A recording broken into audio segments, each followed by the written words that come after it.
This panel was recorded January 28th, 2021 during the Human Trafficking Awareness Day and Research Consortium held at the UCF downtown campus and via Zoom. This panel, Community Outreach and Education, is moderated by Jan Edwards. Welcome, welcome, welcome, welcome. It's Thursday afternoon, 1:15, and this is the Community Outreach, Education, and Advocacy panel. My name is Jan Edwards. I'm the president and founder of Paving the Way Foundation, and who we are is a fierce disruption in the cycle of child trafficking through education and training programs. In the past 4 years, we've trained and educated over 14,000 youth and adults all across the globe. And it is my honor and privilege to be here today at the UCF downtown campus. The only reason why I'm not wearing my mask is because I'm talking. So there you go. And I apparently am talking throughout the whole thing. So that is, again, why I will not have my mask on, but I have it. So today we have just an extraordinary group of human beings. I'm going to say their names, and then I'm going to have you just, 2-minute who I am, what I do, and why I'm here. So this afternoon we've got Kathleen Nguyen all the way in from Arizona. She's the president and founder of VAST. We've got Ms. Heather Curry, who is with the Hillsborough County Commission, and she has been, the fact that she's here, given everything she's up to around the Super Bowl, is pretty miraculous. Joining us online is Patrina Mosley from Nicosi. She's the Deputy Director of Public Policy. And we also have Brent Woody, who runs the Justice Restoration Center. So I'm going to start with Kathleen and just give people a little 2-minute bio, a little bit about you and who you are and you. Okay. Thanks, Jan, and thanks for having me be here today. I am from Arizona, and when I was in Arizona, I served as the Arizona Attorney General's Community Outreach and Education Director. And what that meant is that we went and educated kids all over the state of Arizona as to how they could become victims of crime. And the internet was the access to most of the troubles that kids face. I currently am the executive director of Project 25 VAST. VAST is Valley Against Sex Trafficking. And we work primarily with law enforcement to bring them resources to interrupt and disrupt the crime of trafficking. But we work with survivors, we work with the community, we work with churches to build networks to create safety nets around kids so they don't get trafficked. So that's who I am. That's what I do. Thanks, Kathleen. Heather? I'm Heather Curry. I'm currently the lead staff for the Commission on Human Trafficking and the lead staff for the Equity Project for Hillsborough County. And actually, Kathleen and I share a little bit of background. I used to teach at Arizona State prior to moving back to Tampa, which will always be home, and miss it terribly. I loved that area so much. But in that role as the lead staff for the Commission on Human Trafficking, we have several areas of focus: legislative and judicial affairs, which is more of a long-range view. Our education and outreach was really what we did. We drove that home in advance of the Super Bowl, and you'll hear about that in a little bit. We also have, tied to that, of course, communications and media. If they're building the content, how do we distribute that? And finally, we have services and resources. So particularly in advance of the Super Bowl, how do we network all of that together to create a streamlined, localized approach for victims of human trafficking and also those reporting suspected incidences. Also, one of the key components, I mentioned that I'm a lead staff for the Equity Project for Hillsborough County, because one of the things that we look at in terms of human trafficking is not just on the downstream side where you're paying attention to the signs for something that already exists, but how can we address that from an upstream perspective? And so systemically, what are the conditions that create the possibility for human trafficking to occur? Economic precarity, instability within families who are sitting at the edge of crisis. We can go through that list of concerns. And so I always tie it to this broader systemic long-range view. How is it we're really digging into preventive possibilities? And that's really, I have a whole lot more that I do, but we won't go into all of that. So that's a quick and dirty for what I do with the county. Great. And Patrina, are you with us on your 4th day at Nicosi? Yes, thank you for having me. So as you stated, I'm the Deputy Director for Public Policy at the National Center on Sexual Exploitation, formerly coming from USAID Center for Combating Trafficking in Persons, advisor there, and then formerly working for nonprofits, connecting the dots between sexual exploitation and other human dignity issues. But primarily what we do here at Nicosi is we focus on research to show the patterns and the connections between exploitative industries such as pornography and prostitution and sex trafficking, how they're all interconnected. And then also we have a policy advocacy arm in which I am helping lead, and we also help people use that research that we give them to push good bills and policies with their legislators, because really it's policy that makes a difference in making sure that we have tools of justice for survivors and accountability for perpetrators. So thank you for having me today.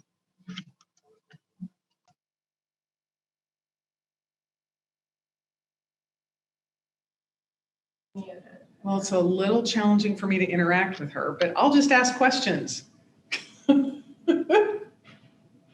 Still no? All right, okay. Wait. No. Okay, so Patrina, if you can hear us and the participants can hear you, that's really all that matters, because it's not about us, it's about them. So if you would just give us a 2-minute overview of who you are, your 4th day at Nicosia. We're super excited you're there because we work closely with them too. We'd love to hear. Oh man, I just gave it. I didn't know if you all could you hear? Just let us know when she's done talking. Can you hear me? So she's talking. I've unmuted. Can you hear me? There's speakers in here? She just gave it. Yeah.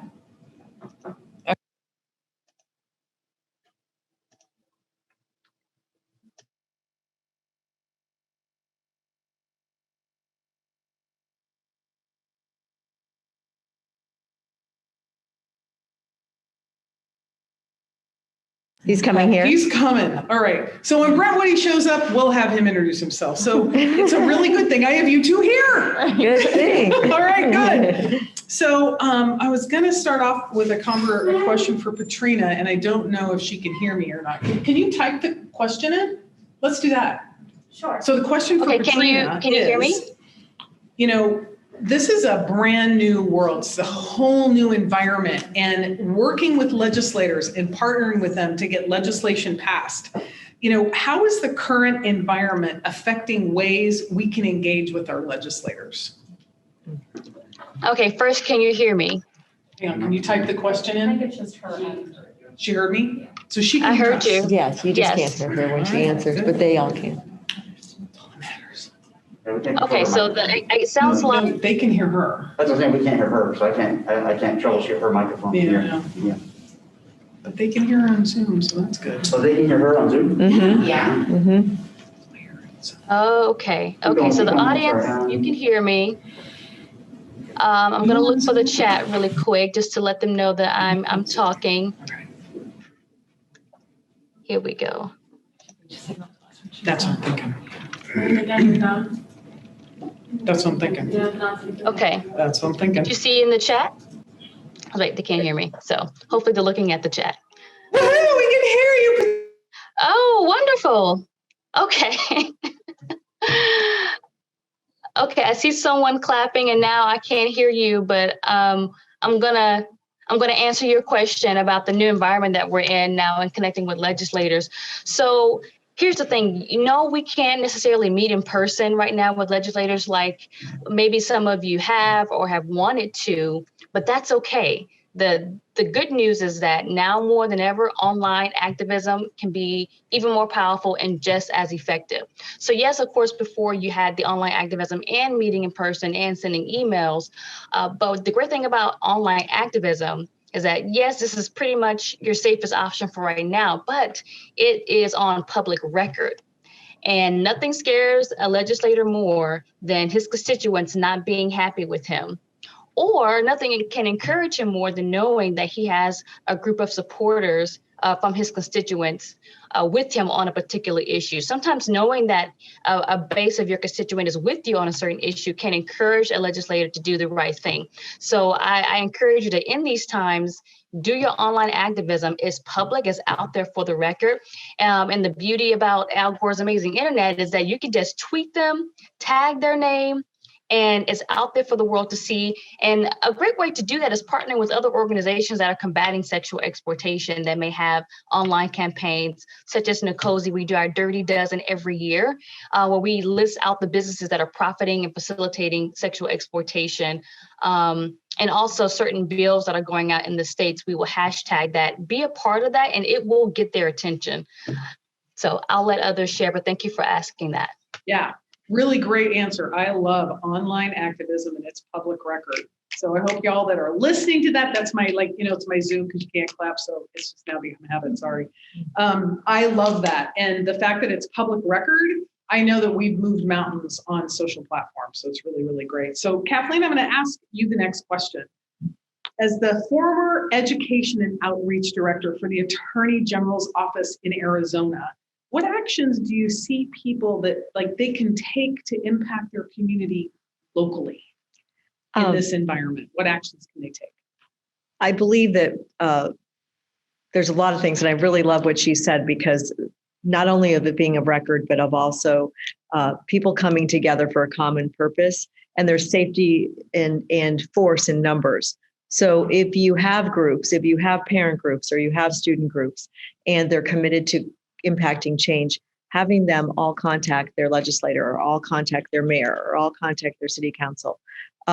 Also knowing where there's vulnerability. So if a child is taken or runs away or is put into foster care or whatever the issue is, and the community is made aware of how these things are happening, the community can get around that situation. And it's not just then something out there, then they can mobilize to support the victim of the crime. So we find that when we have real life situations where, let's say, a girl accepted a one-way ticket to go someplace to meet someone she didn't know, and then we need to recover her and bring her back home, that is a real person that's been harmed. And other parents who have kids that age want to do something that so they can be helpful and be effective. So we train them as to what they can do, and by just educating and informing people. We meet once a month to teach people, how do you be effective in raising your children in an environment where so many people have access to them online? So it's just knowing what's out there, knowing what's available, and keeping people informed and educated, and becoming the source in your community for that information. And you do that by connecting with people that you've brought together here. I think it's so wonderful that Florida has organized. Arizona, it happened around our Super Bowl. So, and you're about to have one. So when the Super Bowl comes, everyone always says the Super Bowl is the number one thing for trafficking. Something that Arizona and Florida also have in common is spring training. And I like to tell people that spring training is actually worse than the Super Bowl, because you have 15 or 16 teams showing up and all the people that support them. So you have a lot of people that don't belong in your state, not don't belong, you want to welcome them, you're just like us, but that are coming to a place. And typically this crime occurs where it's not in their own backyard. So you want people in your community to be aware of people that don't belong or things that don't look right. And if your safety net is built well enough, places where these transactions can take place, that communication can help disrupt and interfere with the crime of trafficking. And those communication and knowing who to contact is the most important thing. So, and Jan knows this week, I got here and there was a girl missing. We recovered her last night, but it was because of those networks of people that we had up and down a freeway system that allowed us to recover this girl. So building those networks takes time, but it's one of the best ways that communities can be involved in preventing this crime. Really great. And, Heather, I'm going to have you hop right on to Sure. because you're right there in the middle of it right now. Mm-hmm. So what can the community, not only inside Tampa, right, but really in any local community, since this is worldwide, what can they do locally? Like if you were going to tell people, go do this, go do this, go do this, regardless of spring training or a Super Bowl, what would you encourage them to go do locally? Well, thank you for pointing to that component of this. Sometimes we get hung up around big events, but we know that this persists before, during, and after. So the Super Bowl, from my perspective, is great leverage. It allows us to do things we've been needing to do, and it gives a kind of motivation behind that, which is fantastic. I'm happy for it. That said, we have to have something that is long-term and sustainable. And you mentioned the connectedness of communities, and I think that that's one of the clutch components. you also talked about vulnerabilities. When we talk about vulnerabilities, it's not, you may never see the visible signs of human trafficking. That's why we say things like, it's happening right, it's happening in our backyards, it's happening right underneath our noses, it's happening hidden in plain sight. We use those phrases all the time. If that's the case, then maybe what we need to be paying attention to are greater vulnerabilities.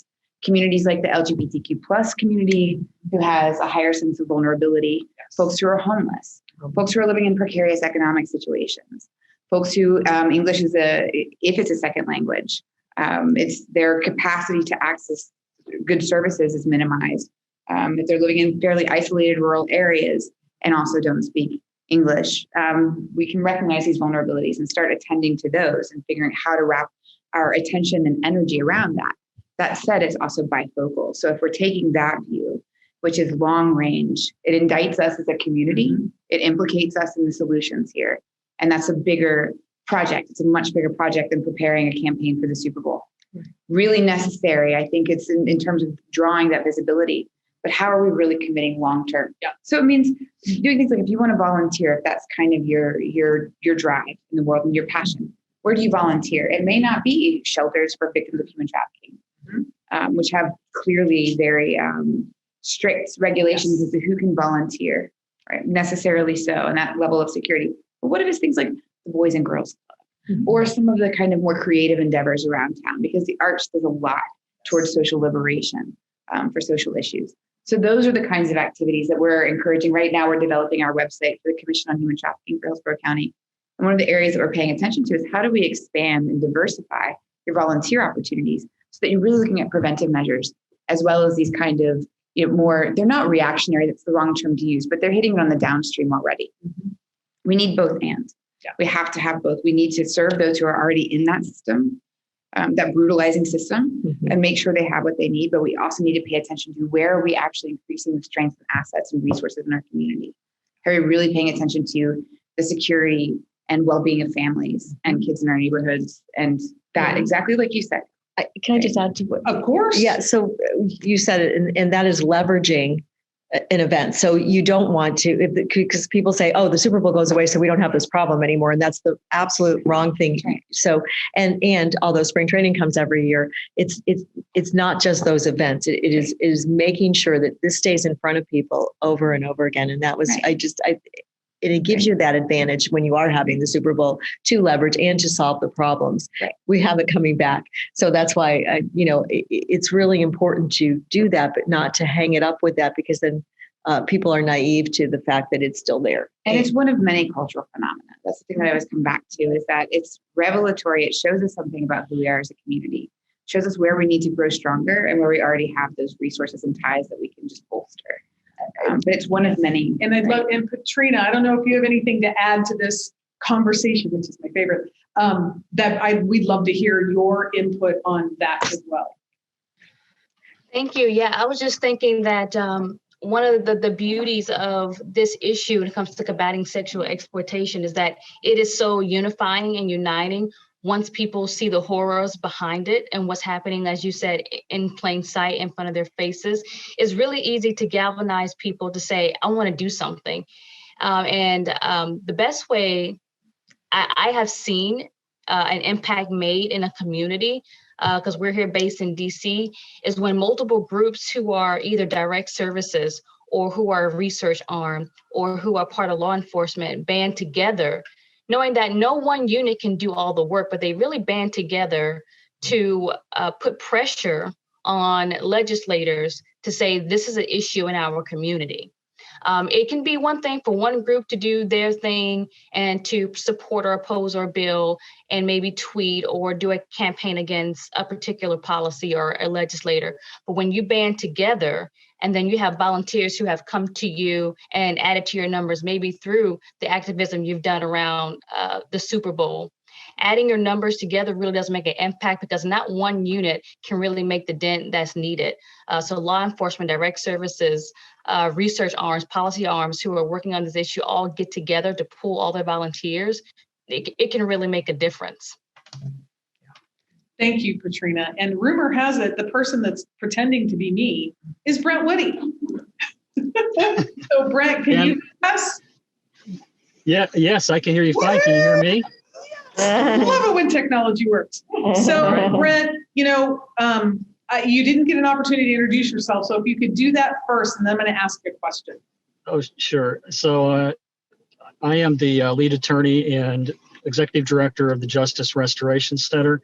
We have represented hundreds of survivors of human trafficking over the last decade, and super involved in legislation from our perspective, and community advocacy, as well as our day-to-day legal work. So, and Jan, I've always wanted to be you, so I guess maybe that's why my name. There we go. She looks pretty good. So. I apologize for being in my car. We had sort of a last-minute press conference at the airport, so I'm sitting in the parking lot at the airport, and I do have to jump off about just a little before 1:15 or 2:15. I apologize for that. Perfect. No, it's perfect. We'll make sure we get all your stuff in for you. And I'm going to stay with you. We had a conversation yesterday about the importance of record expungement for survivors.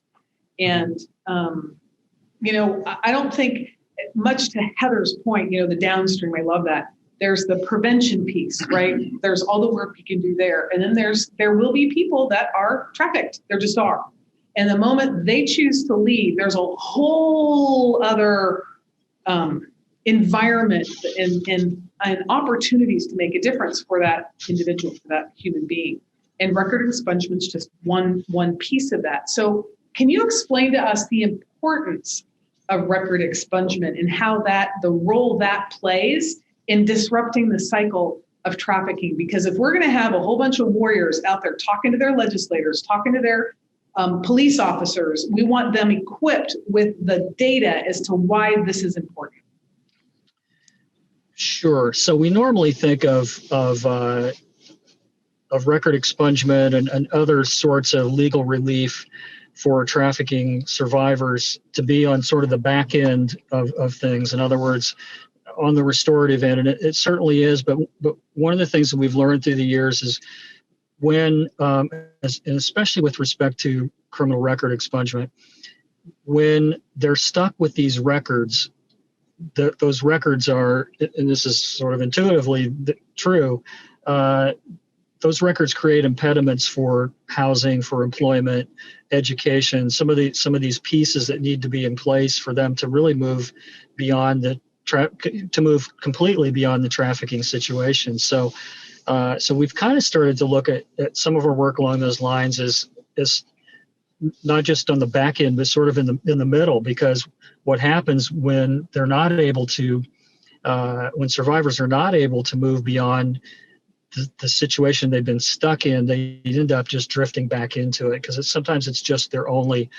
or at least the perception is it's just their only option, and probably from a reality standpoint, it's their only option. So we kind of look at that as a very critical, obviously critical piece of their restoration, but a critical part of disrupting the cycle that we see over and over, along with other things, addiction, mental health pieces, and all of that. But from our standpoint on what we can do, this record expungement issue is extremely, extremely critical. Yeah, Brent, I'm going to stay right with that thinking.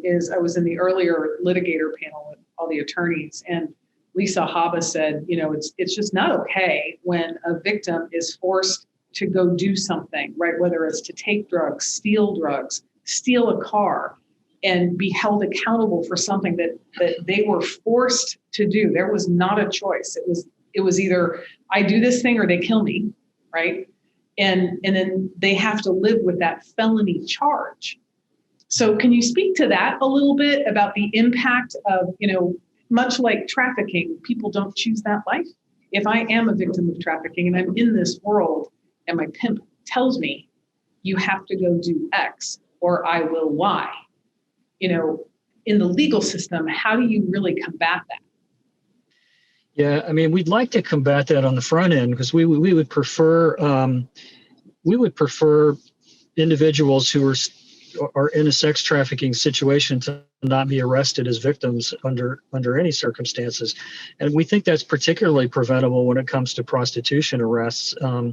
We believe in human trafficking stings where ostensibly they're going after after buyers and potentially traffickers. We believe that law enforcement and our state attorney's office, they have the option, the discretion not to arrest for prostitution, yet we end up expunging tons of prostitution charges, many of them caught in these stings. So we'd love to see our law enforcement folks do a better job of maybe identifying trafficking victims and maybe avoiding the need for heavy expungement in the future. But certainly from a justice perspective, to be arrested and convicted for crimes that you're in a situation where you have no choice. You have no choice but to drive your car, with a suspended license. So you have no choice but to go into Walmart and steal that laptop because because the other business has been down, so your trafficker's making you do that. We know that trafficking victims are not in this full agency sort of situation. So it is a matter of restoration, but it's also a matter of justice, and we can't underestimate, and I can't overstate the effect of the trauma of an arrest on a trafficking victim, particularly arrests for prostitution. Many of them say that was one of the worst things that happened to them, and it's one of the things that stick with them, after they're out of the life. So this is an area that I think we can do more on the front end of. Really great, Brendan. I think that's why you have a press conference today, right? Well, we do, and I'll just mention very quickly. In Florida, the Florida legislature we had filed this morning HB 523 and 525, which is a public records companion bill, which does some great things. Victim advocate confidentiality in their communications, which we've needed for a while. It has some great fixes to we have a great expungement law, vacatur law, but we've needed some fixes, and Jan's heard me rant about this a number of times, and we finally have a bill filed that has those fixes, among some other things in this bill that I think will be super helpful. So, and who's filing the bill, Brent? That Rep Jackie Toledo from the Tampa area, and she's very excited about it, very passionate about it. And so we're fixing to talk about it in a half hour or so. Great. Well, you know what? It's nice to have a partner inside the legislative body that really understands the importance of this. Yeah. So I'm gonna toss right back over to Kathleen. We talked about what we can do as a local level, and Brent has now just brought us to the state level. So given that you used to work at the AG's office, right, and you just talked about your network, what are some actions people can take at the state level? We now have a bill here. So if I live in Tallahassee, or I live in Brevard County, or I live in, any other city that is going to affect my state, like what can people do?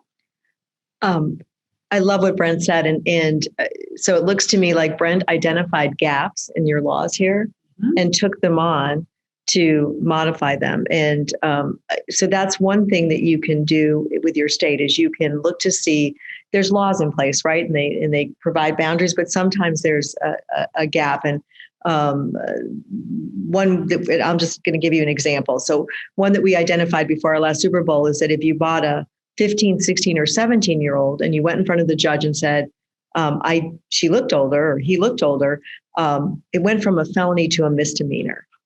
So we thought, what do people do? Their defense counsel tells them, if they've been busted for this, tell them that you didn't know. So we closed that gap in our law.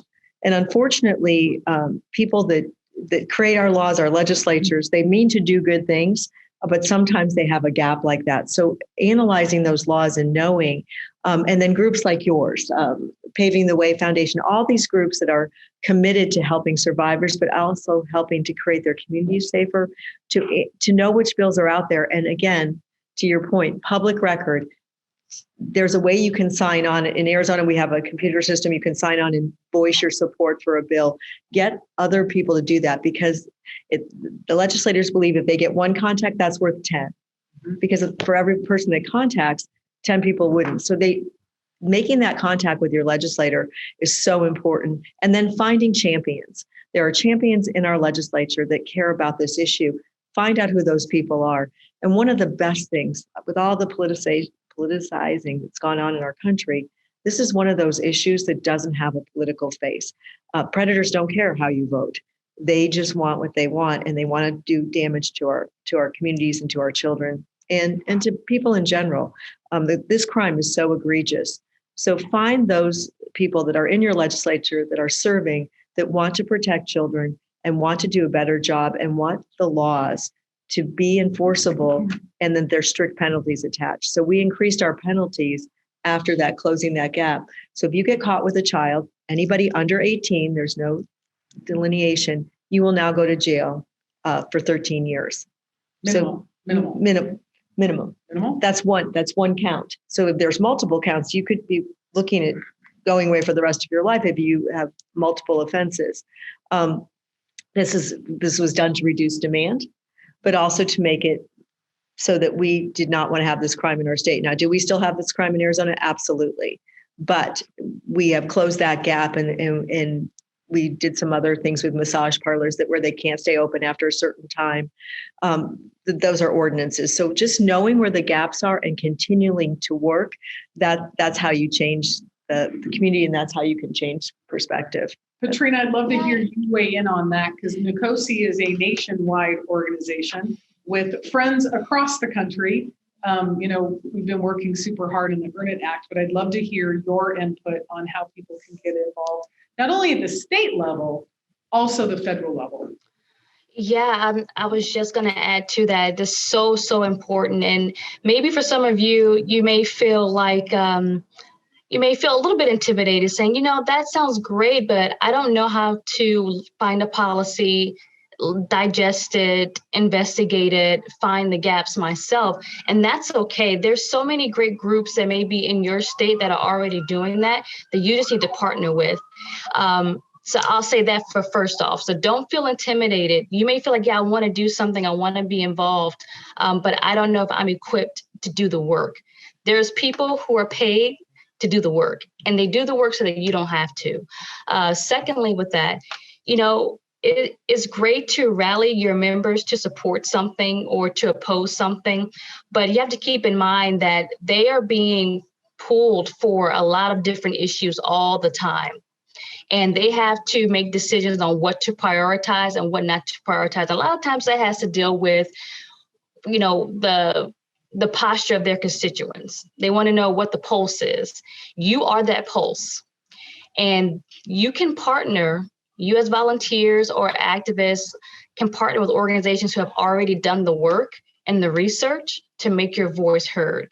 And the reason why that's important is that the legislator is not going to do the research themselves. They're not going to be the expert. They don't have time to be an expert on every issue for every bill that comes across their desk. And that's why it's so important to have organizations that do have a speciality and have done the homework for you and for the member. So when you partner with the organization such as NCOSI or Paving the Way or the other groups that are here on this panel, they have done the work for you and the members to be equipped with the information on what's actually happening in your community and where the gaps are in the law to, once again, as I pointed out earlier, to bring justice to survivors and hold perpetrators accountable. That's what the law is there to do. So don't feel intimidated, get involved with these groups. And of course, I'm going to push NCOSI. All we do is research, and we've been really, really heavy on pushing good policy and analyzing those gaps state by state. Now, federally, at the federal level, the one big thing that we're pushing that I'm sure maybe the rest of the panel will touch on is the predators that are on the internet targeting children. We know that majority of sex trafficking is not someone being pulled behind a dark alley as maybe a lot of people have traditionally held in their mind. No, today it is primarily online through social media platforms, back pages. Thank God that website was seized by the FBI 2 years ago. The dark web. And you have this explosion of what they call child sexual abuse material now overwhelming law enforcement agencies. So the Earn It Act, eliminating abusive sexual material is on hold right now. It's in the Senate. And what this act will do is eliminate immunity for internet computer services who are knowingly facilitating sex trafficking and sexual abuse materials of children on their platforms. That is going to be a big, big deal if we can continue to get bipartisan support on that. And just to be frank with everyone, the reason why it's so hard to push policies that deal with holding technologies accountable for hosting this terrible, terrible material and facilitating this evil business is because a lot of times they themselves make contributions to campaigns, and that makes politicians less likely to want to engage this issue. But I tell you what, if they want to keep their seats, they look at how the wind is blowing with their constituency. So you really can make a difference. I love that. That's How great. the wind is blowing That's great. with their constituents. Really, really brilliant. Now, I'm going to go to Heather. I'm so grateful you drove over today because I know what you're like. I know what you're in the middle of, right? Super Bowl Fun. is less than 2 weeks away. Yeah, it's like fun. 8 days away. And, I know there were some challenges for you to overcome in preparing for this. So why don't you share some of the challenges and then I'll ask a follow-up question. Sure, and I'll keep the narrative brief as possible. Obviously, with COVID, it was a really interesting time. We had just started gearing up in full swing as a commission when COVID struck in the way that it did, and so priorities shifted dramatically. At that time, I was a staff of one until this is my complaint, and it's fine. I'm going to kvetch from it, but I was a staff of one because of county structures and just the way things work until January 11th of this year. So that was cool. But that's my personal challenge as a human being in the world. Now we're a staff of two. Well, but And hang on, but we're you excited. really point to something, which is the resources that in reality are needed Right, to combat this. right, So right. it's in the right. same, yes. Yeah, it's and really, so really with great. COVID, a lot of those resources got directed and funneled necessarily toward addressing the pandemic as a community. What does that look like? At the same time, our commission got picked as the convener group by the NFL, which means for those, a lot of people don't know what that, I didn't know what it meant when they asked us to be there. I'm like, yo, just do it. Sounds great, right? And the commissioner was like, super, do it. Super Bowl, yeah. So we did. We kind of unwittingly signed on for something that was madness. And so so as a convener group, we work with the host committee to do things like pull in those who are going to do the Super Bowl targeted campaigning, work on the big events, which clearly changed given the social constraints of COVID. That kind of, leverage who we have on that commission, because our commission is roughly, it's 20 people. There's no roughly to it. It is 20 people precisely. And we've got our chief judge, our state attorney, we've got law enforcement from both our police department and our sheriff's office. We've got an amazing survivor advocate. We have a community advocate, and we also have a lived experience expert who has convened a survivor advisory committee. Connie Rose. Yep, Connie Rose. And Dottie River-Skipper is our community advocate. These are lions in the field. They've been there for decades at this point, fighting the fight against human trafficking. Really awesome group of folks from our NGOs and our faith community. I could go on and on, but I'll stop now. Our Hotel Motel Association. Okay, now I'm done. But they worked together. We kind of leveraged that network of folks to make things happen. And that's effectively what you do as the convener group. So things were going, it was looking really good. We say, yes, let's be the convener group. COVID happens. And suddenly the mic drops on the whole endeavor for a little while. So we recognized, however, the Super Bowl was coming, regardless of COVID. And so organizing at that point started to take a very different face. So how do we start organizing virtual events or hybrid events? How do we leverage the passion in the community in a very different way? We can't have big COVID spreader events with hundreds and hundreds of people. That's not going to happen. So developing our campaign took a different kind of approach. Well, for several reasons. One, we had to really market this in a virtual world, which looks actually remarkably the same. It's just not in person and with a lot less travel time. So there's some convenient aspects to that as well. But we also wanted to, I'm going to pay attention to this. We also wanted to really show the diversity of what human trafficking looks like. A lot of times you see the same kind of imaging, and we know that it's not always representative of communities that are the most, that are the hardest hit. So, for example, a lot of times you see white or ethnically ambiguous girls, usually young girls, as kind of the face for a given campaign. Well, DCF, Sue Bullhosen, and I were talking, and she said actually it's about 60% of the young humans in our community in Florida, in our statewide community, are African American girls. Okay, that's not what we're seeing in imaging, right? Moreover, we have a whole labor trafficking component to this that is a widely diverse set of faces and experiences and identities. And so when we developed our sustainable campaign that's going to run year round for 2 years, we've got a contract with them for 2 years, we really wanted to pay attention to that diversity and show men, women. I would like to talk at some point in time about developing that, where we start to look at the LGBTQ plus community in its totality. We haven't arrived there yet, but we're working toward it. We represent labor trafficking as well as sex trafficking. And these are just images, but images have so much power, and they start to shape our understanding of what we're looking at. Because I've talked to so many people who don't know, when you say human trafficking, they think the movie Taken. Yep. Yeah. Right? They think the movie Taken. That film alone has done more damage to what this looks like than anything else that's happened. Right. So we wanted to get at that kind of banality of this. That's one of the things that's not this kind of sensational event. A lot of times it's happening right there and you're looking at it. And it's not the thing. It's not Taken. There's nothing sensational about it.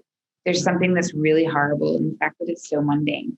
Yeah. And it's right next to you. And I think that that's one of the things that we really focused on. Also, here are the visible signs. If you see these, yes, definitely call. We have a localized response that we team up with the national hotline in terms of sharing data. But we wanted to make sure that we're not losing time for victims when they call and they report. If they've got 30 seconds, we don't have 12 hours to wait for us to coordinate with the national hotline who goes through these different channels. They are awesome, but they can only do so much. So we wanted to be sure we had a localized response. And that's, I think, been critical, because as you see with the increase of the needs for services for folks who are seeing an increase in trafficking online, so too do we need a response that's very immediate, then recognizes the kind of local base of our community. So those are the kinds of, it's been a challenge, but I think that what COVID did do is it opened a lot of doorways that we didn't have previously. And it expands the reach. I talked to folks, across the nation about what they did for the Super Bowl and how they organized. The Zoom nation that we are now actually means we have a lot more kind of Zoom nation. Okay, I'm claiming that right now for the t-shirts. Yeah, I just came up with that. It's a fundraiser. I'll share. But I'll shut it down. But there's been a lot of work. I think a lot of very productive work has happened, because you can. All of you know, you can literally be in meeting to meeting to meeting to meeting to meeting for 12 hours a day, and it just doesn't stop. So it's kind of awesome and also really exhausting. And I'm taking a vacation when the Super Bowl is over. Yay! Close that response down now. So, but I'm going to stay right there, right? Okay. Because you have produced extraordinary results inside those challenges, right? So let's take a look, Heather, at, like I said, I'm going to give you a breath to pause, because I'm clear she's got something. She's got something she needs to say. Good. But like, I want you to think about, what was it? What were the 2 or 3 things that you're like, yep, I can directly attribute this, and this, right? Yep. Okay, good. Easy enough. Yeah, I know you. I know you got more to say. No, I always have more to say. but I think that one of the things you pointed to was really great, is that it does have a different face. And if we don't look at that and we don't recognize, and LGBTQ kids are more vulnerable, kids in foster care are more vulnerable. And why are kids in foster care? Well, then that opens up the whole drug issue. And, at least in our state, 92% of the kids in foster care are there because of drug issues inside their family dynamic or domestic violence. So I think that then you start to see this isn't a standalone issue. And that if the community is going to really fix and heal itself, it's going to have to take on a broader focus, and it will encompass all the different things that you mentioned. And I think it's really important to underline the diversity of who this is happening to. Also, the other thing that we've started to see because of the internet is that the average age in our state was 14, and it's trending now down to 11. So this age keeps getting younger and younger and younger. And as a parent and a grandparent, I have 12 grandchildren. I just can't even, how do you fight against this, right? And I can't, my kids are the parents now and they're aware, but as a grandparent, I think you almost get this extra level of anxiety. And so how is a community member that has time, that wants to contribute? You've just named a whole bunch of ways to get people involved, but I think that that's not to be stepped over, because I think it's really important that you use what you've done, but then continue the momentum after the event, so that you don't lose that you had that committee, because they're structured, right? And so how do you leverage the structure that you created to keep the momentum in your community afterwards, and to keep it sustainable? And I think that's all I wanted to add to what you said. It's a great. Yeah. Well, and Did that give you enough time to answer the question? Okay, good. Well, because it's good. So the commission is not term limited. It doesn't end after 3 years, as long as there's human trafficking in the community. I'm going to remind you both to talk to the camera. Where's the, okay, right there. Talk to Nicole. Just talk to Nicole. And then you're talking to them. Okay, got it, right there. The commission will stick around as long as there's the issue of human trafficking. The Commission of Human Trafficking will be in existence, and as long as the county continues to support its existence. So in terms of sustainability, that's definitely a clutch component. You also just mentioned something. So to Jan's question, I'll go over the highlights, but one of the things I do want to highlight is that we're really focused on young people and their voices in this endeavor. We recognize that we need not just the support of them, but actually their wisdom and their leadership. They're a lot more savvy. I don't use TikTok or even Instagram. I mean, I'm on Facebook, so I'm like an 82-year-old at this point in terms of my savviness with social media.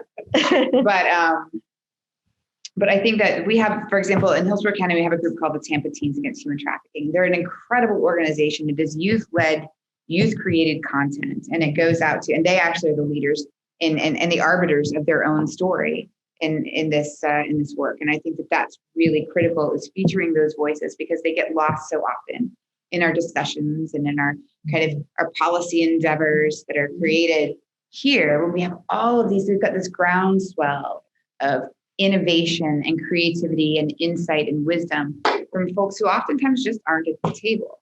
So one of the things I'm going to say but I mean we as a community in Hillsborough County have really been driving is how can we really both animate and also allow for those young voices, for those young humans' voices to be the leadership in this fight. That's really where we're going to see it carry forward. As far as what the commission has done, we've got a several pronged approach, but I'll go over kind of the highlights. The first is that we worked with our crisis center in Hillsborough County, or Tampa Bay, Crisis Center of Tampa Bay. Awesome folks to work with. And we worked with them and their 211 hotline to create a localized response. So they have been working with our services and resources team to create a good network of people that are trustworthy, and trying to figure out, okay, if we don't have this service or resource here, how can we find that? Who are the people that we need to know to make that happen?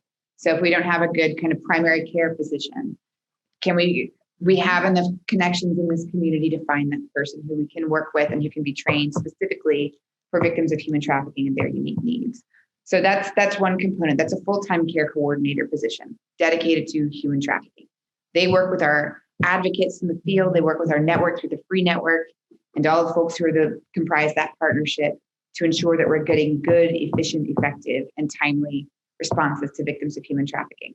As we know, sometimes the first point for a victim of human trafficking may not be law enforcement. That may not be their desired first point of contact. You may break trust in that regard, because there is, as Brent spoke to so eloquently, there is a kind of trauma that may ensue from that point of contact. So we want to ensure that they're connected with victim services, but we're also working with our local law enforcement, our task force, our regional human trafficking task force, to make sure the law enforcement and 211 and the victim advocates groups are all working together in a coordinated fashion. So they have a tip line, tip 411, where you text in HTTFT, and then it'll go directly to the task force, and law enforcement responses will be motivated at that point. So that's the first point. I think that was, we really want to work with the national hotline. We want to have a statewide approach. We know the AG is Ashley Moody is very focused on that. And we absolutely support, especially in terms of the coordinated data collection.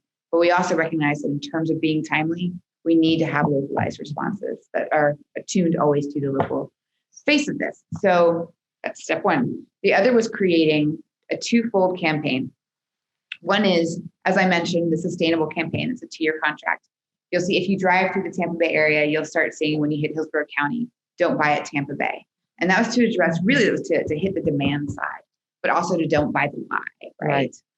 So it's kind of a multifaceted message, but it's got a diverse group of images. I think that they're really potent and powerful. I can't take any credit for this at all, except for saying, make sure it's diverse. But we work with an amazing creative team. They're called FKQ, and they work with our Visit Tampa Bay folks. They're the major marketing team for them.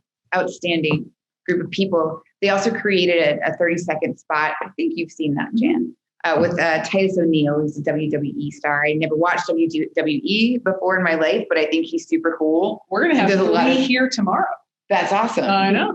He's a fantastic champion for juvenile justice rights and also for anything that is about social justice. He will stand behind it or in front of it in a second.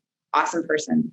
But what they did so carefully is they focused on the vulnerabilities and not just the kind of visible signs. We also worked with a group called It's a Penalty and their partner A21 to create a Super Bowl targeted campaign. So you'll see this up in the airport if you fly through Tampa. You'll see this throughout the community on Uber wraps. You'll see the materials in Airbnbs, a pretty broad, diverse partnership to create that messaging of, here's what you're looking for and here's what to do when you see it. And finally, we have the Hillsborough Heroes program. I already focused on the youth-centered component of this, so it's four-pronged really. But finally is the Hillsborough Heroes Against Human Trafficking program. And we worked with a longtime investigator, Jeremy Lewis, who is the CEO and president of a group called the International Association of Human Trafficking Investigators. And they're a fabulous group. And so he had a local passion, having lived in Pinellas County right across the bay from us for a very long time. And he stepped up and said, I would love to work with you guys. They have a very comprehensive approach to this. It's labor trafficking and sex trafficking, and covers some of the other forms of trafficking as well. And he's a nice bridge between law enforcement and our victim advocates groups, who sometimes just have a different motivation. It's not that they don't want to speak to each other, but it's rather that the way that they view the victim is just different. Right? The victim is evidence for law enforcement, necessarily so, and needs to be served from the victim advocate standpoint. So, and I think we're starting to bridge those different kind of cultural narratives in Hillsborough County through a lot of really hard work on all sides. Really great. Brent, I know we have just a little bit of time with you left before you go off to your press conference. So, we've got a legislative session coming up, Brent, and I want to hear from you what you want people to do. And I'm going to have who's ever listening that can type in the chat, right? Because not everybody thinks this way. I think Zoom, how am I going to make sure everybody gets the data, right? So Bailey, I know you're watching. So when Brent gives you the bill and the rep and what there is to do, if you can type it in the chat for me, that would be great. So that way that gives people exactly what to do that watch this later, right? And then, and if anybody can take a screenshot, that'd be awesome too. So Brent, if you could just share what bills you want us to focus on from your point of view, and then what actions you want the community to take, that'd be great. Sure. So I'll just touch on two things. We're still early in the bill introducing process, so we're not sure what's lurking out there that may be filed. Certainly, we want people to get behind HB 523, which is the bill I talked about a little bit earlier. We're not sure what's coming out a little later on, so we'll just kind of keep our eye on that. Jan, let you know and let our advocates across the state know so that people can get on board. The other thing that I just want to mention in terms from a community engagement perspective, there are things that certain folks can do to really help sort of on the back end in the recovery restorative process, which is employers can give trafficking survivors jobs. Landlords can provide them housing opportunities. We see those barriers so often, and I know that there are people that can step up and provide these opportunities for them to work and for them to live in a safe area and to feel like they're starting to get their feet underneath them. Very, very critical ways that the public can engage. So Jan, thank you for having me today. I am going to jump off and go do this other thing, and I enjoyed all the panelists. Heather, good to see you, and You, Brent. See you all soon. Go get them. All right. Thanks. Take care. Take care. And now Jan Edwards too goes away. Kathleen, and then I'm going to go to Patrina.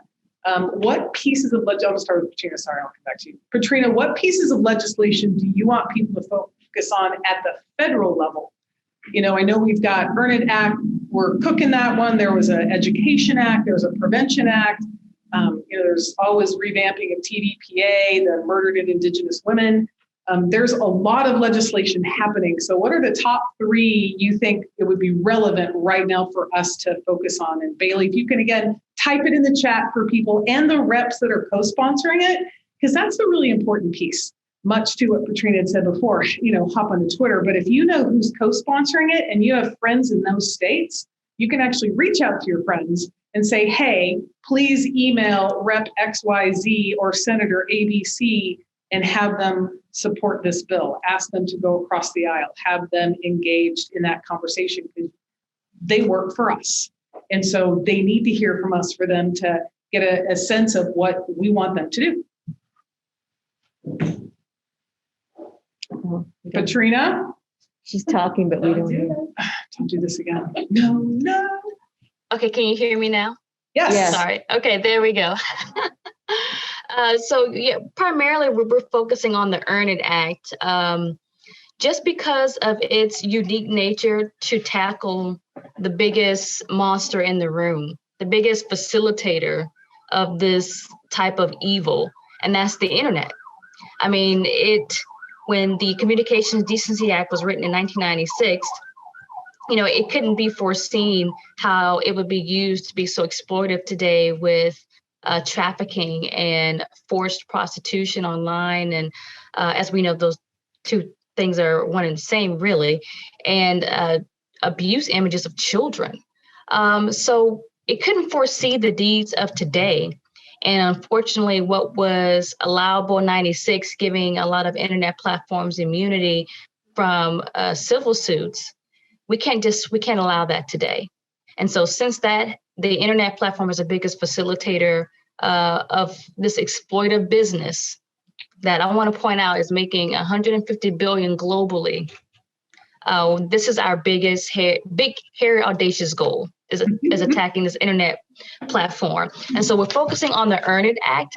Number one, we do know, like you all have stated earlier, we do have pretty good consensus across the party lines with the people. But as I stated before, it is a lot harder to get something good across the finish line with politicians when there may be conflicts of interest. And big tech is called big tech for a reason. And what can overpower money is your vote, and knowing that you're putting pressure on your members to see this through. So we're focusing on the Earn It Act, and the two things that the Earn It Act will do is, number one, establish a commission on the sexual abuse material that is happening online, and set forth recommendations for internet platforms and corporations to put in place that will prevent such abuse from happening and to report it appropriately in a more streamlined way. Right now it's kind of wonky, but with the commission, it will help streamline how to report it and how to hold these businesses accountable and how to prevent it. But the second most important thing is revoking that immunity that is found in Section 230 of the Communications Decency Act. We've got to be able to give survivors a tool for justice that now we can say you can sue for your image and your abuse being shared across millions of thousands of platforms where you are literally being re-victimized hundreds of millions of times on somebody else's screen. You can sue for that. It can't take the pain away, but it can help. And the beauty about the law is that it's there to establish what behaviors are acceptable and what behaviors are not acceptable. With the Earn It Act, it tells internet platforms there's a certain type of behavior that is unacceptable, and we're not going to hold you accountable for making sure this isn't happening. So there's a lot of myths out there around it, but I won't get into all that. But the main thing is that this will help sex trafficking survivors and victims who may be still in the process of being trafficked, and children who have been sexually abused, and that abuse has been captured for the world to see and replay over and over again. That's the main thing this bill would do, is tell internet platforms, no, you can't host that, you can't facilitate that knowingly, and if you do, victims have a right to sue you. So we're hoping to get that across. We just need more support. We need more support to get this across the finish line. So you, all you great people who are in your different spheres of nonprofits or community activism, band together to let those on this bill know that you want this across the finish line. We don't want this sitting in some committee collecting dust in somebody's tray. We want it to actually be a national priority because it is, I mean, law enforcement now, maybe some of you online and on this call can say that there's not enough resources and tools to combat how much child abusive material is out there on the dark web and on the internet. So this bill will be the best way to attack that Goliath. Really great. Thanks, Katrina. Kathleen, in Arizona, I know you've really taken this on as well. If people in the out west, what bills are happening in your state level that people can support as well? We are looking at curriculum, at what is being presented in the schools with sexual exploitive curriculum, and trying to keep it out. The other area that we're looking at is there's laws on the books that say that certain content is not acceptable to kids, and they're already on the book. So enforcing those laws so that children don't have access to content. Kids' brains don't fully form till they're 25. And so certain content is damaging for brain development. It can cause addiction to porn. There's a lot of things that are happening inside our school or online that kids have access to that they shouldn't have access to. So we have laws and bills that we're working on. And finally, children can't give consent. So there's no such thing as a child prostitute. There's not bad kids. Kids are not allowed to get tattoos, get their ears pierced, or agree to sell themselves for sex, because children aren't of age and don't have the ability and discernment to make those decisions. So we've got to protect our children as adults, and that's what our laws are designed to do. And we're working on all those areas right now. Some of those bills have been dropped, some not. We're in the start of our legislative session also. But those are the things that are most critically important, that we protect our children. Unfortunately, our neighbor state, California, just made the age of consent 14. So if a 35-year-old man is having sex with a 14-year-old in California and they say that she consented to it, she's now at 14 able to say that. We don't want that in Arizona. I hope you don't want it in Florida. And we can't allow states to do that. So hopefully there'll be some federal intervention there, but we can't go that direction. It's so critically important that we protect the innocence of our kids for as long as we can. And that's it. Yeah. Well, all four of you, the theme has been get to know your representative, find out what bills are available, and really be in continual conversation with them and get the community groups you're involved. 2 years ago, we were looking to have the HR 851 passed, which requires all law enforcement, all medical personnel, all hotel staff in the state of Florida to be trained. That was a 4-year process, multiple trips to Tallahassee that nobody paid for, by the way, but that was our commitment, right? And Savannah Parvu and Tina Kadoff and Lisa Haba and several other people, we got in our cars at 4 o'clock in the morning and drove up to Tallahassee. And I think that the misconception of I don't have a voice is exactly that, a misconception. You do have a voice. Now it's via Twitter or Facebook or an email or a Zoom call. And almost every single rep that we've ever worked with, they're totally willing to have a Zoom call with you because they need to know what to bring to their rep. You're going to talk to their legislative assistants and you're going to have a conversation. So those are really the things that you can do to become an advocate for this topic. So I know we've got about 25 more minutes, and I want to ask you guys two questions, and then we'll leave some space for dialogue back. And you have 2 minutes to answer this, all right? Katrina, you got that? 2 minutes. So why is it important? We've talked a lot about advocacy. We've talked a little bit about education and a little bit about outreach. So why is it important to educate our kids, our parents, our businesses? Pick a vertical and tell me why it's important that they need to know about this. And I'm going to start with you. You got 2 minutes. Okay. And I'm going to time you. Yeah, you probably should, because I knew who you were talking to right then. Shut up, Curry. No. So I think that the critical nature of a broad scale education campaign is that you really do need all eyes and ears on the ground. I think in particular with young people, they're their first points of access. They're online more than anyone else. And I think I'm talking to the camera. I'm totally doing that. You're talking to Nicole. Talk to Nicole. Yep. Cool. So anyway, just to keep it very brief, I think that really is the critical nature of a broad scale campaign, is that so many people don't know what it is that we're talking about. And the greater awareness we have, the greater response we can have as a community. And I think we can lead toward preventive measures in collectivity. And I think young people, especially with preventive measures, are the place to start. Good. Really, really great. Okay, done. Thanks. Katrina, how about you?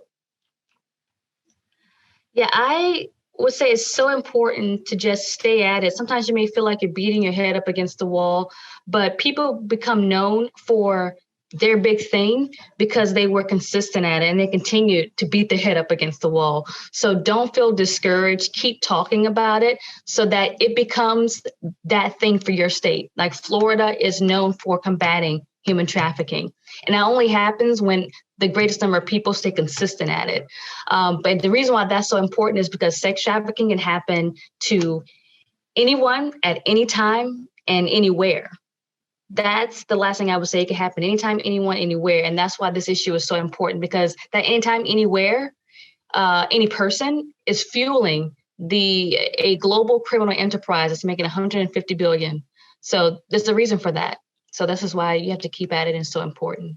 Yeah. And Kathleen, I'm going to have you address, why do businesses need to be educated about this? Because mostly we're concerned about parents or educators or kids. Why do businesses need to be educated about this? Well, businesses need to be educated because they all have workers. And unfortunately, some workers don't understand the consequences. So if you've got someone that you've invested in and they're in your company and they're producing, and all of a sudden they've gone off on a path where they've engaged in this, or they're using your computers to access content that they shouldn't have, or just in their own community and running a business, knowing that this is happening in their community. You can't be in a community and then, close a blind eye to the fact that this is happening in your community. You're part of that community. If you've invested in having a business in a community, you have to know how it's affecting your community members. So there's all different aspects of that. Also, if you're a business and someone in your company does something that's nefarious, or you're going to feel the effects of it. So you should inform your business employees how they can protect themselves, their family, but also by providing them the information of how this crime occurs, where it's occurring, how they could be affected. All of those things are important. For a good business leader is aware of what's happening in his community, how they affect it, and their role in the community to make things happen, and also to invest in people that are making their community safer. I think this is a great time for businesses to sponsor law enforcement efforts and outreach efforts. Be that business that steps forward and says, I'm going to take this on. This is important to me. This is important to my community. Children in our communities are the future. If we don't take these measures, we don't want to look back and say, we should have done something 10 years ago. This is now the time to step forward for this, now more than ever. Kids are in my entire life, the most vulnerable they've been with COVID and HIV and all the things, and pornography and all the things that we're bombarding our children with. Now is the time for leaders. And I look at businessmen as leaders to step forward and do the things that they need to do to take a stand and have a commitment for the future of their communities by being those business leaders that make a difference. And I'm going to address the faith-based community, because that's one community we haven't talked about yet, right, inside this realm. And churches are the really spiritual foundation of our nation, right? And regardless of what faith you follow, it's some kind of like the local watering hole. And that's another group that, in my opinion, really needs to be educated, and they can really take it on as youth pastors, because so many churches have, they go out to the community, they go out and serve the homeless, they go out and serve meals. And that's a really great way to see what's happening, partner with law enforcement and, aftercare services to be like, hey, and so they actually know what to do as well. So it's really, I love what you said, Heather, really eyes on the street, all eyes on the community. So here's my last question before we open up for any questions. And again, you can take a little longer on this because it's a little first time. That is, you can take up to 3, like what's 1 or 2 or 3 actions you want people to take today? Like, what do you want them to go do today? What do you want them to go do tomorrow? Because Brent's gone. We are women of action. So, we can talk a lot. We can talk all day long about this. That's not going to make the difference. We want to take an action. So what's 2 or 3 things people can do? And then Katrina, I'll come to you and then I'll close with you, Kathleen, and then we'll open it up for questions. So I think that the first really critical piece is educating yourself, figuring out what those, look for the signs, look for the vulnerabilities. You have 1,000 options for training opportunities out there. If you live inside Hillsborough County, Hillsborough Heroes Program, it's a great one. And it's really aimed toward our business partners. I think so that's the first step, is educating yourself. The Polaris Project is an outstanding job of really getting at, it's not the science, it's the story. So let's really pay attention to what the story, the foundation for that story to emerge is. So that's the first thing. I think the second thing is figuring out, where are your volunteer opportunities? How do you follow a passion that you have? And look for those places. There are a great number of faith-based organizations, the creative arts, so many volunteer opportunities to really kind of lean in and figure out how you make your community a healthier community. And I think the third is opening yourself up to the story of a survivor. It's really saying, I could be this person at any given point in time. It's really a set of conditions in our lives that keep me from being you. That's it. And so open yourself up to the stories. And it doesn't, even not a survivor of human trafficking necessarily, but someone who is outside of that realm of your core experience. Because the next time you meet someone, that's an opening that you already have. And so it's this kind of radical openness to the experience of another. And I think that that's a really good place to start. Great. Thank you. Katrina? Yeah, I would say just because of the audience that we have here today, a lot of you may be leading your own nonprofits, community leaders yourselves, or in law enforcement. One of the things that first exposed me to this issue was someone coming into my world to talk about it. And I was this, justice hungry, naive college girl.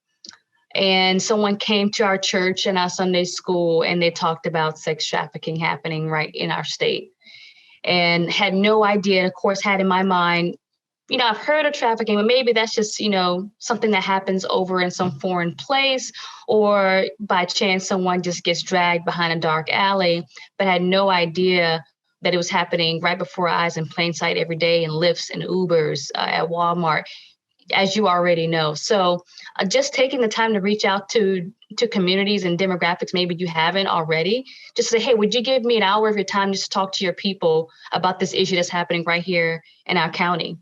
If every person in their county did that, just imagine the impact we would have on the state, your state of Florida. I would say that's number one. Number two is to join the Coalition to End Sexual Exploitation. That is a coalition and a summit that happens every year that Nkosi hosts. We did it virtually this past 2020. And so you can go back online and see those videos. I'll put the link in the chat. But that's just a great hub to connect with other people, maybe in your state that you may not already know, or you connect with other people in other states and get to learn from them. And it's a coalition of people who are doing direct services, who are law enforcement, who are research advocates, who are in the legal arm of this work. And it's just a great way to encourage one another, get the latest research on what's happening, the latest tools, share ideas. And so you don't feel alone in this work, is that you have a whole coalition behind you nationally and connect with those who are in your state. So I encourage you to join that, and I'll put the link in the chat. Great. Thank you, Katrina. I listened to several of those last year. They were really, really great. And Kathleen? I think it's important that if you have a calling or a passion for this, or even if you just want to know something more, to do research. I think that that's where you start. But if you like the law enforcement side, we have big advocates for law enforcement. That became really prevalent this last year. See they need volunteers. They need people. They need all kinds of resources. So see what they need. If you have a heart for survivors, that's a very special talent. People that are trafficked, those are very special needs. And so a lot of people want to get involved in that area, but that's a tough group of people to work with, not because they don't need things, but that's very specialized because of the trauma that occurs to people that are victimized. If you are someone who wants to educate or be trained so you can educate, there's tons of resources and more resources are being made every day. So be willing to do that. But for those of us that are in this and that we continue, find other advocates. Because I know I've been at this for 10 years. This is every day I don't wake up and go, oh, great, I get to work on anti-trafficking. So find people, though, that have an interest and listen for their heart and their passion, and then plug them in to the needs. Because if you are working on this, you are aware of where the gaps are, and find the gaps in your state, in your community, and be willing to connect people, be willing to just share the resources. It takes an army. And you mentioned church. I believe God's calling forth an army, because this is bigger than any one person. It's bigger than any one state or organization. But this is a time where we have to put this, if you will, genie back in the bottle.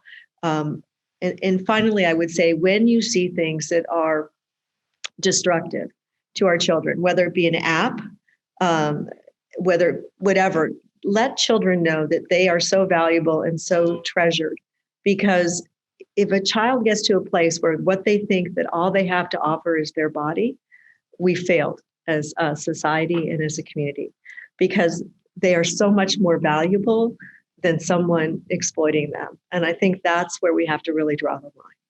So as we go forward into 2021, use the opportunities that come in front of you, use all the resources that are presented, and be the best person that you can be in terms of spreading the word, spreading the good news that we have, and also being willing to stand up to the places where it's broken or there's gaps. Really great. So I'm going to bring us home before we open up for questions. Anytime anyone part of our mission ambassadors speak, we always say three things. One, get educated, right? You learn some facts today. And so the most important thing you do is share that fact, share that piece of information. It's a great way to start a conversation. So share a fact, tell a story. That right there can open up a dialogue with someone that may not know about this, right? That's the first thing I want you to do. The second thing is I want you to put the 800 number in your phone. Mm-hmm. Now, we just heard earlier from law enforcement, the local MBI, Metropolitan Bureau of Investigation, is like, call 911. Well, I don't want 911 going out to any potential suspected, but, you got to trust your gut. And that's the other thing we teach kids. And you got to trust right here. If it doesn't feel right, it probably isn't right. So take an action. So you're going to call 888-3737-888, or you're going to call 911. Either way, take an action. There's so many times we've gone out to speak and people have gone, I saw something just like that and I didn't know what to do and I've never forgotten it. No regrets. We don't want any regrets. And the last piece is back to the volunteer contribution. My mom raised me to believe that you've got two assets, time and money. When you're younger, you got a lot of time, not a whole lot of money. So when you're younger, volunteer. Find the calling that works for you. When you get a little older, you got a good job, you got less time, more money. Contribute money. $10 a month, $50 a month to an organization that's fighting this on the front lines makes a world of difference. And lastly, if you get a little older, you have time and money, give both. So, this is your community wherever you are. It's our responsibility to take care of it. There is no cavalry coming. We're it, and we're inviting you to join us. Okay, so that leaves us 10 whole minutes for questions. We're all ears if anybody has any questions. And we actually have people here. So if anybody in the audience has a question, feel free to chime right in. The panel is available. I have a question. So how do you navigate if there's like with the Native American reservation, right? So there's casinos and things like that with the people being there too. Mhm. How does that world get navigated? That's a great question. I'll let you go first and I'll back you right Okay, up. we have 22 tribes in Arizona. So we have tribal police, we have tribal courts. They are actually their own sovereign nation. And so our laws don't even apply.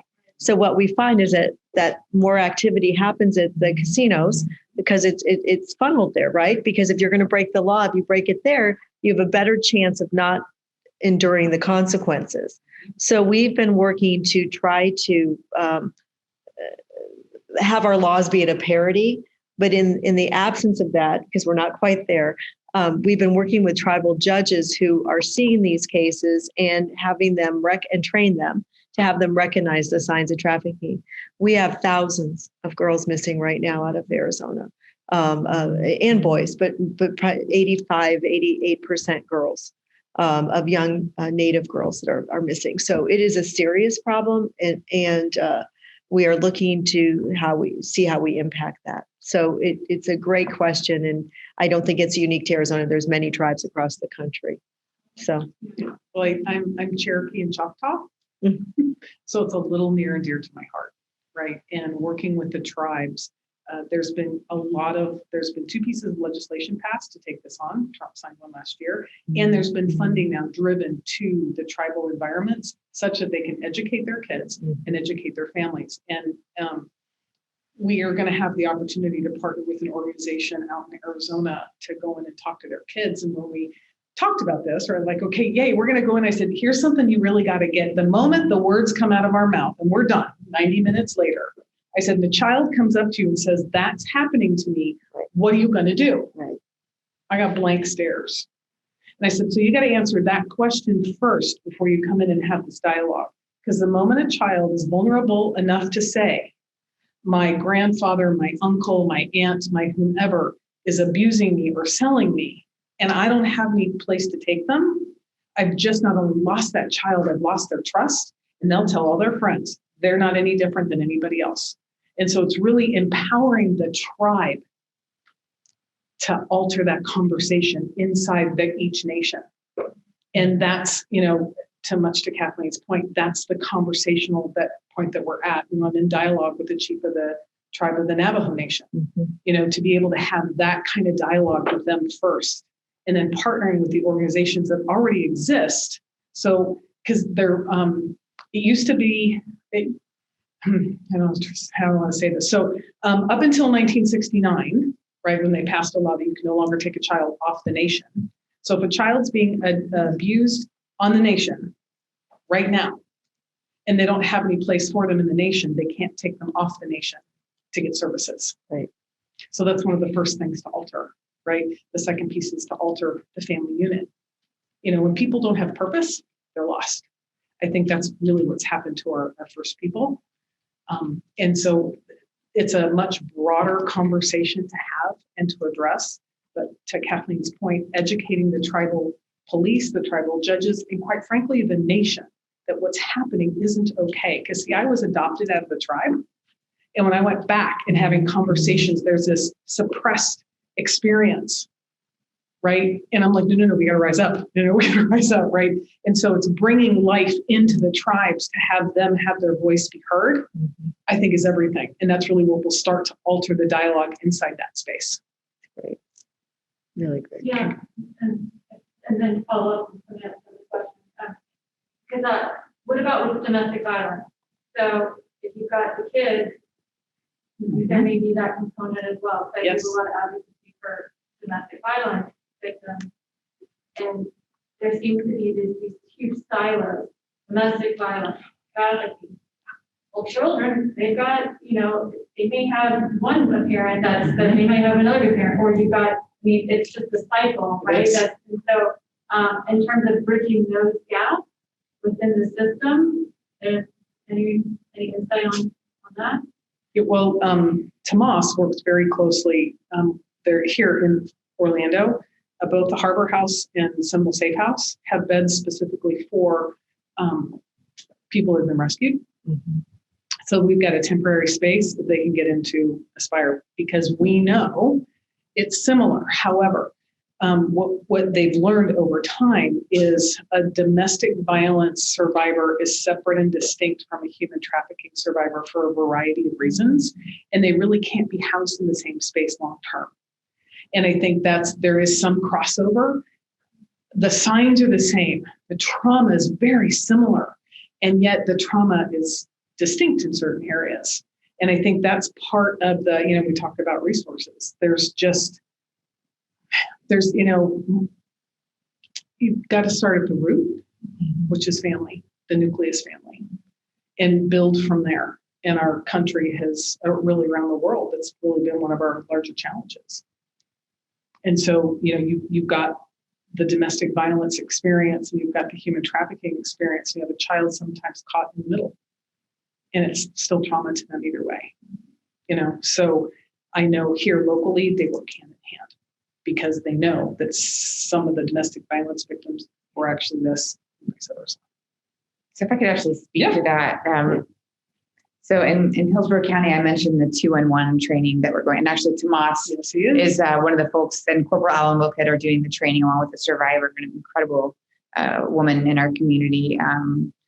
And they are providing the training. But one of the things they want to do is that the folks who are the intervention specialists, people who take the calls at 2-in-1, were trained to take sexual assault calls. They were trained to take, suicide intervention. They were trained to take domestic violence, but they weren't trained to take human trafficking calls. And so they're working very diligently to learn what are the questions that we can ask, what are the things that we're listening to that might distinguish between sexual assaults and human trafficking, because we know that they intersect. We know that domestic violence often does happen. Folks are in human trafficking situations, and that sexual assault clearly happens in situations where people are being trafficked. But there's a distinction between the ongoingness of that experience for human trafficking victims and the ways in which the exploitation happens. So how are they listening for that differently? So this is relatively new. This is a new path that we're carving out. So the results and the outcome measures, those will be defined as we move forward. But we also have the full-time care coordinator who's got that attunement as well. And I think a lot of it is creating an attunement so people can listen through those stories beyond what they think they're hearing, to ask more open questions and get down to that kind of the nitty-gritty of the situation. Maria, I know you had a question. During the summer, we did a little bit of a road trip. And what I noticed in Austin, Texas, there were billboards, and even in the restaurants, there were posters. Mm-hmm. Like in Florida, how can we pass that? We have billboards that say human trafficking and the phone number, or in restaurants that have posters in the bathroom saying, "Are you a victim?" And is there a way to We are. Yeah, we are. So we're not passing it as a law, but each community is taking that on. What we would really like to do is team up at the statewide level and have a statewide campaign message. We don't currently have that right now. So people have talked about the disjointed messaging. Yeah. We're really looking at addressing that. I think don't buy it could be a statewide message if people choose to pick that one up. We had Arizona's not buying it, so there's something you could do with that. And that's right. Miami had something else. So it's no fairy tale or something like that. Yeah. So, but I think consistency is going to be clutch. And to the point of the message, mm-hmm. Because if I'm in that current situation as a victim, I wouldn't even know that I'm a victim to even call. Right. Yeah. Most victims have no idea that they have any other shot at any other kind of life. So, there's one kind of messaging to the public. Right. There's a messaging to the buyer, and then there's the messaging to the survivor, which I think, the rest areas, there are the numbers in all the hotels. Post-it notes. So there's Connie Rose, who we mentioned earlier. She has a post-it note campaign where she puts that on the back of restroom stalls. And Teresa Flores is going to have we're doing the soap. She's coming in. She'll be there. So, in our backyard. We have the Arizona Broadcasters Association. You probably have the Florida Broadcasters Association, and they will donate billboards and stuff like that. So you might want to approach them about fortunately right now we have all of our assets in our real estate. We're willing to share the campaign if people want to find their own assets. But so that's something, and that's again goes back to the business conversation. Find a business person that's willing to sponsor a billboard for you. Maria, go find the person. And just go do that, Maria. You go get the money, we'll help them spend it. I didn't know were there any questions in the chat? Yeah, I was just going to say there's one question. Well, all right. Can we do that and then you, Sam? Okay, good. Okay. All right, so if they ask, Deja asks, are there any structured open source trainings I could bring to Baltimore, my church, etc.? Yeah, we'll come. Why, yes, there are. That's what we do. You can go on to pavingthewayfoundation.org into the contact section, and we will respond back to you. We've got 45 mission ambassadors across the country trained. We have 3 of them here today. One of our new junior mission ambassadors in training, we now have 6 people under the age of 18 that want to be mission ambassadors. So we're creating a whole completely separate training program to have them be able, to your point, speak voice to voice. The other 2 things that I think is really cool is happening is we are in Dream Academy educating them. They just got a green screen. So their final project after my training is they're going to create PSAs. We're going to talk to the people in Phoenix, right? Yes. So it's the same thing. It's having the conversations at all 3 levels. So just go to pavingthewayfoundation.org, the contact, type in your info, and we will reach out to you early next week because I got a full couple more days. That's great. Oh, wait, yes, Sam. This question is for the entire panel. Are there any avenues or channels for victims and survivors of human trafficking to sue those that profited from their abuse and trauma? Patrina, you want to take that on? Yeah, thankfully the SESTA foster bill, do not ask me to rattle off the name of that really long acronym. It's not on top of my head at the moment, but the SESTA foster bill gave an avenue for victims of sex trafficking to sue their facilitator. And that passed in 2018. And thankfully, what we saw immediately from that was the dark web page called Backpage.com get taken down and seized by the FBI, and some of their victims who were sold for profit and trafficked on there have been able to file civil lawsuits. Depending on your state, there could be some criminal penalties there. And there's some loopholes with that will be worked out with the Earn It Act, actually. But currently now with the SESTA FOSTA, there is a pathway for victims, and I can share more information to a link to that in the chat. Thank you, Patrina. And our last question. So speaking to the infant side of getting into the industry of fighting human trafficking, obviously knowing education or repetition is something that combats desensitization, but what have you experienced over your years of certain key things that have been able to push through the desensitization of our society? Ooh, that's a broad question. So just speaking, so kids get it. Kids get it and they care. It's the reason why, like for our training, we love middle school, in particular Title I middle schools, because nobody's going in and talking to them about this. And it's like they're sponges. High school, they're interested, not at the same level. And then you get into college. And it's actually having them understand how it happens and really here, it's in their heart center. So they get connected to really in reality what's happening. And then they care. They start to care because there's empathy there. They don't want this to happen to another human being. And, the training that we did in a middle school 2 years ago, those kids still remember what we trained. 2 years. So there's something about intuitive conversations, engaging conversations, and using all tactical methods, verbal, audio, tactile experiences that actually, has that data be infused into their body, that they can use it again and again and again. That's what we've seen. Now you've got a PhD candidate here that's in research. So I'm done. Okay. Well, since 2015. Okay, I'm not revisiting that night.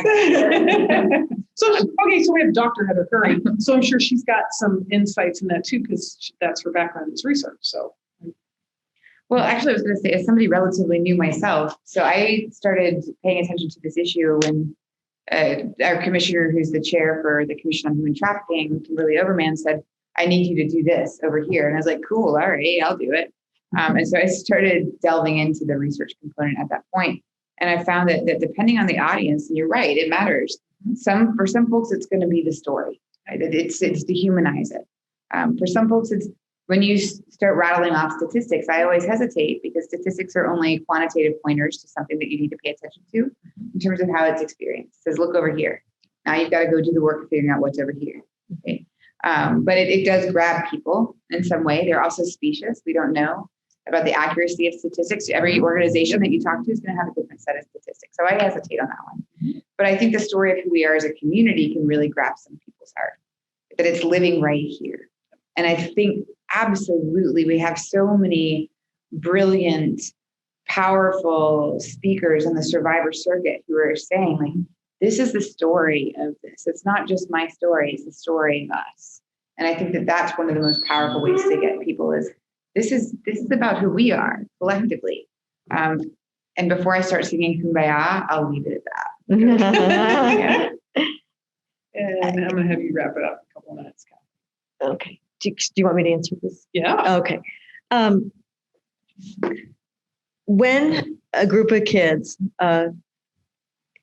either lose teenage suicide, something, right? And then there's the next layer, like what caused that, right? And or we had a group of kids in one of our local high schools where they were selling themselves online to get purses and jewelry. And mom opened up the bank account and saw that they had all this stuff and money, and did another thing and found out that this group of girls in high school were selling themselves. Shocked the community. So using those, and no one believed that, like, that was just like, that was like, how does that happen? So because there was no pimp at that point. But the online access to our kids is really like where you can start to have the conversation, the story part, the real lives of people that have been affected. And what a story does is if you have a similar story or you are experiencing something that someone else has experienced, it now you're not the only one, because so many times victims feel like they're the only one. So the story gives access to what's happening. And a lot of times that story and these brave survivors that come out and tell their story and have healed enough that they can tell their story without re-traumatizing themselves is really important for people to hear. But understanding that it's not like it used to be out on the streets, on the street corner with the high heels, it's tennis shoes and a hoodie, that it doesn't look like it used to look, and that Pretty Woman isn't it, and Taken isn't it. That's Hollywood's slap at this. But what's happening is happening right in front of you. And if you don't take the time to learn what it is going to continue to happen. And that's where I think you start to get people to go, oh, at your truck stops, at your casinos, at your Circle K, or we have those there. What do you guys have? 7-Eleven, but whatever you have. Is it happening now online with TikTok and OnlyFans and Snap, all those places? Because what is society saying is okay? And I really love the idea of involving young people in the changing of this narrative, because they have to say it's not okay too. Well, and I think educating through media, it's why we have the film festival. Yeah, it's great. The film is a very powerful methodology of telling a story that people can relate to. Our film, Trapped in the Trade, we showed it to 350 kids up in DC with the Marion Barry Youth Leadership Institute. And I'm always nervous every time we show the film. But when you've got 350 kids screaming at the screen, "Don't take the drink," something's occurring over there.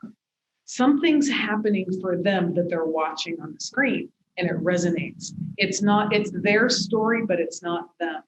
And it has them start to think. And I think that's the piece, is really having our society do more critical thinking about how do I solve this versus I have the answer will really make a huge difference. So thanks for the question. So I want to thank everybody that's here personally, and ladies and Patrina, thank you so much for spending time with us today. And for everybody that stayed with us, stayed on, stay tuned. There's 2 more panels today. There's an entire day tomorrow.